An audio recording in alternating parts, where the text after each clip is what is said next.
শক্তি সমীকরণ পাল্টাতে যাচ্ছে ইরান, আর এই সমীকরণ পাল্টাতে পারমাণবিক কার্যক্রমকেই বেছে নিল ইরান। কিন্তু কিভাবে?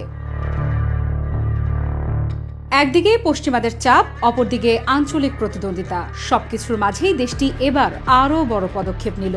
রাশিয়ার সঙ্গে $25 বিলিয়ন নতুন পারমাণবিক চুক্তি স্বাক্ষর করেছে তেহরান। চুক্তি অনুযায়ী দক্ষিণ ইরানের হরমুজগান প্রদেশের সিরিক এলাকায় তৈরি হবে 4টি নতুন পারমাণবিক বিদ্যুৎ কেন্দ্র।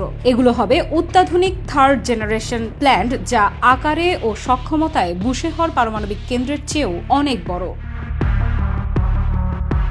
এই ঘোষণাটি এসেছে রাশিয়ার ওয়ার্ল্ড অ্যাটম উইক 2025 এর অ্যাটম এক্সপো প্রদর্শনীতে। সেখানে উপস্থিত ছিলেন ইরানের পারমাণবিক সংস্থার প্রধান মোহাম্মদ ইসলামি।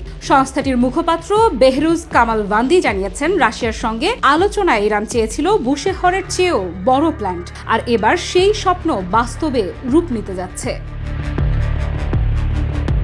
রাশিয়ার রসাটম এবং ইরানের হরমুজ কোম্পানি এই প্রকল্পে কাজ করবে। কামালভান্দি রাশিয়ার সহযোগিতাকে প্রশংসা করে বলেন, বুশেহর বিদ্যুৎ কেন্দ্র ইতোমধ্যেই আন্তর্জাতিক মানদণ্ড মেনে কাজ করছে, আর নতুন কেন্দ্রগুলো হবে আরও উন্নত প্রযুক্তিভিত্তিক।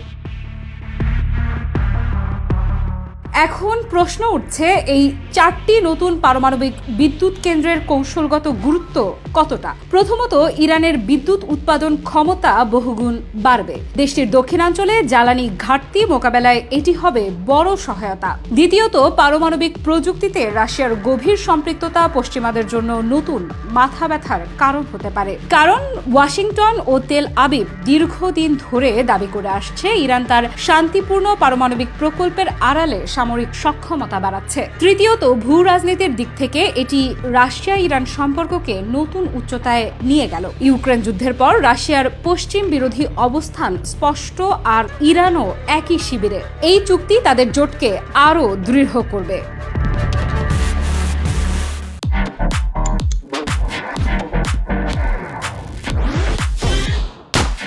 তবে পশ্চিমাদের প্রতিক্রিয়া কি হবে? যুক্তরাষ্ট্র ও ইউরোপ ইতোমধ্যেই ইরানের পারমাণবিক কর্মসূচিকে সন্দেহের চোখে দেখে। এখন যদি রাশিয়ার সহযোগিতায় 4টি নতুন কেন্দ্র গড়ে ওঠে, তাহলে কূটনৈতিক চাপ ও সম্ভাব্য নিষেধাজ্ঞা আরও বাড়বে। সবশেষে বলা যায়, এই $25 বিলিয়ন চুক্তি শুধু বিদ্যুৎ উৎপাদনের নয়, এটি আঞ্চলিক শক্তির ভারসাম্যে বড় পরিবর্তনের ইঙ্গিত। একদিকে ইরান বলছে এটি জনগণের প্রয়োজন মেটাতে এবং উন্নয়নের স্বার্থে, অন্যদিকে পশ্চিমাদের ভয় এটি ইরানের কৌশলগত সামর্থ্যকে আরও শক্তিশালী করবে। প্রশ্ন হলো, ইরানের এই নতুন অধ্যায় আঞ্চলিক স্থিতিশীলতা আনবে নাকি নতুন উত্তেজনার জন্ম দেবে?